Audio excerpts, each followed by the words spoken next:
हजुर, राष्ट्रिय युवा समाजले आज यसरी तारकेश्वरमा व्यवस्थापन गरेको छाडा चौपायाहरूको व्यवस्थापन गरेको लगभग 3 वर्ष हुन लागिसक्यो। यो जग्गा सबै भाडामा लिएर अहिले व्यवस्थापन गरिरहेछ र यसमा साँच्चै राष्ट्रिय युवा समाजले एउटा राज्यले गर्नुपर्ने कुराहरूको राज्यले गर्नुपर्ने व्यवस्थापनको यसरी व्यवस्थापन गरिरहेछ।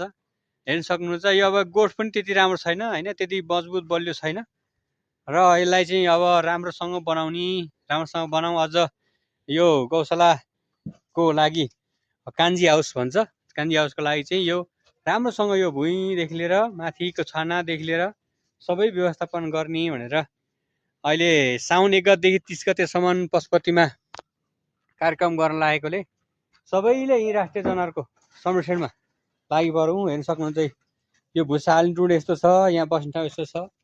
यिनीहरूको लागि अलिकति बस्ने वासस्थान र अलिकति राम्रो व्यवस्थापन गर्यो भने अलिकति हुन्थ्यो भनेर हामी पनि कोसिस गर्दैछौँ। कोसिस जारी छ। यस्तै छ अवस्था, हेर्नु होला है। सबैले भिडियो लाइक कमेन्ट सेयर गर्नु।